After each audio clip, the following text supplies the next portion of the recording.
Welcome, brother. Today we're going to be addressing a question from one of the brothers in our implementation program, and this actually has to do with some of the risks that you might be taking when engaging in casual sex during your reboot. So if you're a brother who is not married, or who is not dating, or who is dating casually, and sex is involved as part of intimacy, well, what goes wrong or what could go wrong during this process? We'll be talking about that today. Welcome, I'm JK Amazy, founder of Elevated Recovery and head coach at Porn Reboot Systems. We help high-performing professionals, business owners, entrepreneurs, and leaders end their out-of-control behavior with porn, sex, and masturbation discreetly within 90 days. Let's get into the video.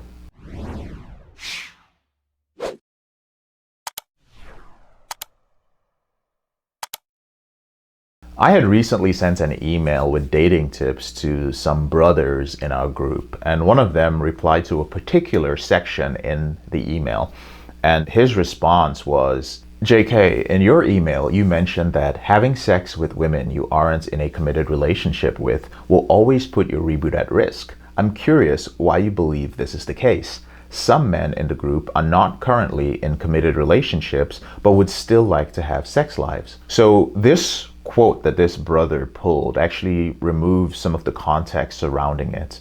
My original sentence actually read, take time to get to know the women that you are dating. Having sex with women you aren't in a relationship with will always put your reboot at risk. So slow things down and take the weeks or months needed to determine whether this woman is somebody you're actually interested in. Now, I don't want this message to be misconstrued because I don't have anything against strictly sexual relationships. I think it's good for men to have sex during their reboot. Learning how to re-engage with women that way is critical. But the way you go about developing those relationships is also important. A lot of men do not understand that they're missing the intimacy portion when it comes to sexual relationships. Pornography addiction destroys your understanding of intimacy because porn strips all intimacy out of the equation, and it appeals only to your most basic primal urges. But sex in real life does not work that way. And until you understand how to build intimacy, sex will always put your reboot at risk. That's the important distinction that I need you to recognize. You cannot develop healthy sexual relationships, including uncommitted partnerships, if you do not know how to have an intimate connection with the woman that you're having sex with. So with that being said, well, what are some of the risks that come with uncommitted sexual relationships? Well, the first one would be unpredictable emotions. Now, there's a lot to learn when you begin the reboot process. And developing emotional awareness and maturity is one of the most difficult parts. You've spent many years numbing and suppressing your emotions, so many years that you don't really know how to sit with them at the beginning of your reboot. So having sex outside of a committed relationship simply means more emotional unpredictability. When you don't know the woman well, you're not going to know how they'll react.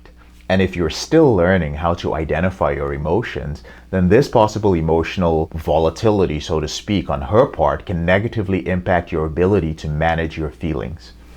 The next risk is inconsistent sexual experiences.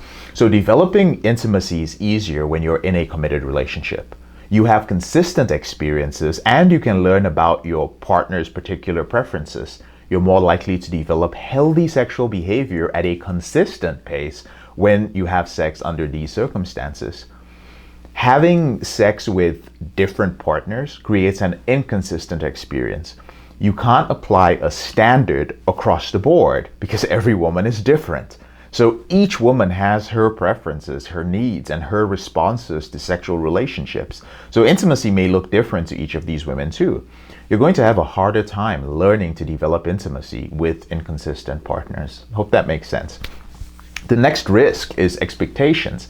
Expectations are the root of many of life's troubles, honestly. People feel let down when they develop expectations of another person and those expectations are unmet. And the longer you spend time with someone in a committed relationship, the easier it's going to be to develop healthy expectations of that person. And you have a general idea of who they are, how they behave, and what each of you actually needs.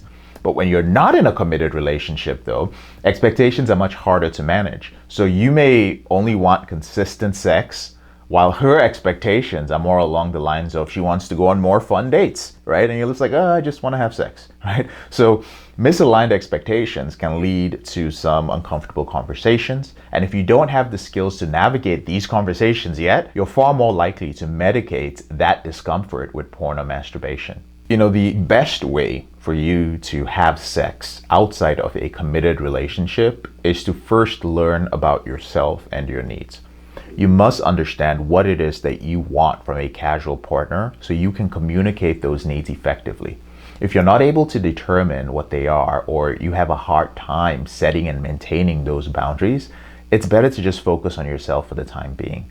Again, I want to make it clear that there's nothing wrong with casual sex. I think it's great to get that out of your system before settling down with a long-term partner, if that is within maybe your moral, religious, or cultural values. And once you know where your boundaries lie and how to share those boundaries with your potential partners, then you're more ready for some uncommitted, enjoyable, and casual partnerships. Thank you so much for taking the time to watch this video. If you would like to have me answer some of your specific questions, please go ahead and join our free Facebook group. That is the quickest way to reach me these days. There's a link to it in the description below the video. So you can go into the group. I go in there on very specific days. I have boundaries with social media myself, and you can tag me in your question and I will shoot a video or I will record a podcast episode to respond to you.